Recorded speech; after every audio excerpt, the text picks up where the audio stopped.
বিসমিল্লাহির রহমানির রহিম। হে সমস্ত জগতবাসী, আজ আমি শামীম আলী চিশতি আপনাদের সামনে যে আলোচনাগুলো নিয়ে আসলাম, সে আলোচনাগুলো অবশ্যই বোঝার আছে। আজকের আলোচনাটা কি? আপনার দেহঘরে শয়তান বসা আছে। এই শয়তান আপনার দেহঘরে বসে আপনাকে খারাপ দিকে পরিচালনা করছে, আপনার মনকে ঘোরাচ্ছে, ছয় রিপুকে সেই চালাচ্ছে। তাহলে সারা জীবন কিন্তু একটা কথা মানুষ বলে থাকে, এইটা করিস না, ওখানে শয়তান আছে, এই তুই শয়তানের প্রবঞ্চনায় পড়ে যাবি, এবং শয়তান এটা করেছে, শয়তান সেটা করেছে। সারাটা জীবন শুধু মানুষের কথাটা বলে গেল যে শয়তানে এটা এটা করেছে, পৃথিবীতে খারাপ কিছু হয়েছে এটা শয়তান করেছে, ভালো কিছু হয়েছে আল্লাহ করেছে। কিন্তু এই কথার কোনো গ্যারান্টি নেই। যে বিষয়টা দেখুন, যে মানুষ কিন্তু শয়তান শয়তান করছে, কিন্তু শয়তানকে কিন্তু কখনো দেখে নাই। তারপরে একদল লোক আল্লাহ আল্লাহ করছে, কিন্তু আল্লাহকে কখনো দেখেনি। তাহলে শয়তান পৃথিবীতে আছে, শয়তানকে কোনোদিন দেখেনি, শয়তান শয়তান করছে। শয়তান কিন্তু খুশি হচ্ছে, আমাকে দেখুক না দেখুক, আমার নামটা তো নিচ্ছে। এবং আল্লাহ তো বলে যে আমাকে দেখুক বা না দেখুক, আমার নাম তো নিচ্ছে। তাহলে শয়তানের নামও নেয় না বুঝিয়া, আল্লাহর নামও নেয় না বুঝিয়া। এখন কোন বুঝে আমরা মানব? ইমানে মুফাসসাল, কালেমায়ে ইমানে মুফাসসালের মধ্যে বলা হয়েছে, কালেমা ইমানে মুফাসসালের মধ্যে যদি আমরা যাই তাহলে পাওয়া যায় কি? বিস্তারিত দেহ বিশ্বাস, যা দেখিয়া শুনিয়া বিশ্বাস করা। ইমানে মুজমাল, না দেখিয়া বিশ্বাস করা। তাহলে ফরজে গণ্য হয়েছে দেখিয়া শুনিয়া বিস্তারিত বিশ্বাস, যা ইমানে মুফাসসালের মধ্যে বলা হয়েছে, এবং এটা ফরজে গণ্য করা হয়েছে। যাই হোক, আজকে আল্লাহ পর্যন্ত আলোচনায় যাব না। আজকে আলোচনায় যাব যে মানুষ বলে থাকে শয়তান এটা করেছে, শয়তানে সেটা করেছে, শয়তানের কিন্তু বলেই যায়, শয়তানকে কখনো দেখলো না এবং শয়তানের বিচারও কখনো করতে পারলো না। কারণ যেই জিনিস দেখা যায় না সেই জিনিসের বিচার কী করে করবে?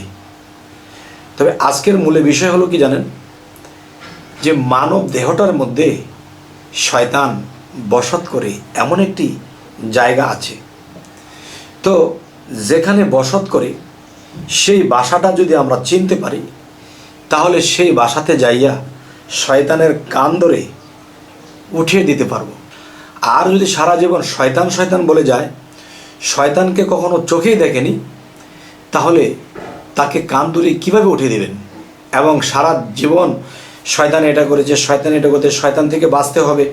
শয়তান আপনার মানব দেহের একটা স্থান আছে, সেখানে বসে সে খুশি, সে আমার নাম নিচ্ছে, আমি শয়তানের নামটা নিচ্ছে।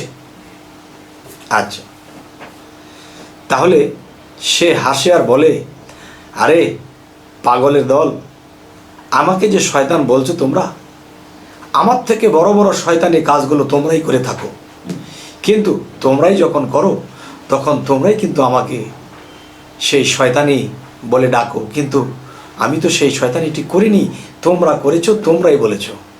তো এখন বিষয়টা হলো, শয়তানকে বের করতে হলে, শয়তানকে দেখতে হলে কি করতে হবে? এটি করতে হবে, আপনি যদি একজন কামেল মুর্শিদের কাছে যান, তখন সেই মুর্শিদ আপনাকে নিজ পরিচয় দেবে, কে আপনি, আপনার পরিচয় কি, আর সেই পরিচয়ের নামটি আপনার মানব দেহের মধ্যে কোথায় লেখা, যা দেখে না দুই নয়নে, বিশ্বাস করি না গুরুর বচনে। তাহলে আমার পরিচয়পত্র, আমার আল্লাহর পরিচয়পত্র, ফেরেশতাদের পরিচয়পত্র, এবং আপনি এবং আমি, এই মানুষের মধ্যে শয়তানের পরিচয়পত্র আপনার মধ্যে আছে। তাহলে সেই শয়তানের পরিচয়পত্র কোথায়? মানুষের মধ্যে। সেই স্থানটা কোথায়? আমি শুধু ইঙ্গিত করব, বাকিটা যার যার মুর্শিদকে জিজ্ঞাসা করে নিয়ে নেবেন। আমি ইঙ্গিত করব, নাভি কুণ্ডের নিচে হইতে যে এরিয়াখানি আছে, এই নাভিকুণ্ডের নিচের এরিয়াখানির মধ্যে অন্ধকার, আর অন্ধকারের মধ্যে শয়তানের কিন্তু একটা কাজ থাকে। সে কাজটা কি? যাকে মুকরম ফেরেশতা, মুকরম বলা হয়, সে শয়তান হয়েছিল আল্লাহর আদেশ না মেনে, আল্লাহকে সেজদা বা আদমকে সেজদা না করে তিনি শয়তান হয়ে গিয়েছিল। তো এখন যে কথাটি বলবো সেটি হলো, শয়তান আপনার নাভিকুণ্ডের নিচের এরিয়ার মধ্যে বসবাস করে। এখানে বসে সে আপনার কালবের মধ্যেও ধোঁকা দিচ্ছে, কালবের মধ্যে সে আসছে, বসছে, বিরাজ করছে, এবং সেই শয়তান সেখানে বসে আপনার 6 রিপুকে সে ধোঁকা দিচ্ছে। 6 রিপুর মধ্যে কে?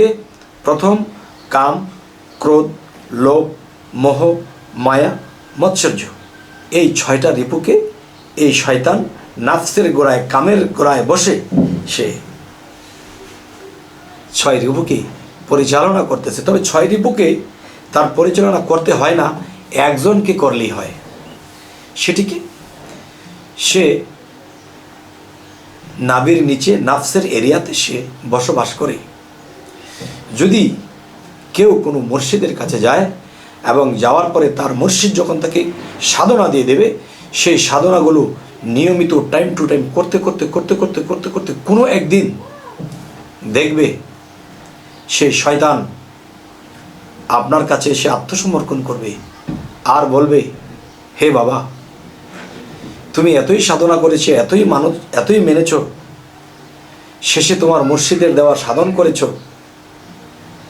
তখন আমি আর তোমার মধ্যে থাকতে পারছি না।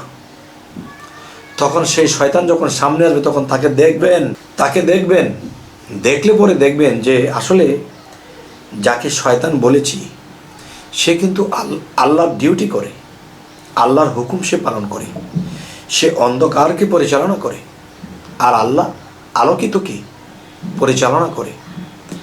তাই আমি বলবো, হে সমস্ত জগতবাসী, যে যার যার কামেল মুর্শিদের কাছ থেকে যে সাধনাটা নেওয়া হবে এবং এই সাধনা অনুসারে যদি কেউ সাধনা করতে থাকে, তখন শয়তান তাকে দেখা দেবে, দেখা দিয়ে বলবে, দেখেন, আপনার এই মানব দেহের মধ্যে আপনার একটা বাসা আছে, পঞ্চ আত্মার বাসা আছে, 6 রিপুর বাসা আছে, আল্লাহ তাআলা থাকে, তার বাসা আছে, ফেরেশতা সকল আছে। দেখেন, আমারও তো একটা স্থান আছে।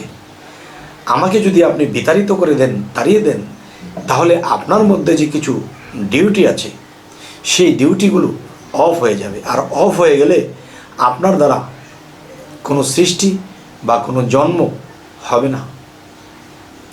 যার ফলে আমি আপনার কাছে আত্মসমর্পণ করেছি, আপনাকে ডিস্টার্ব করব না, বরঞ্চ আপনার মাঝেই আমি থাকব, আপনার কথা মেনেই আমি চলব।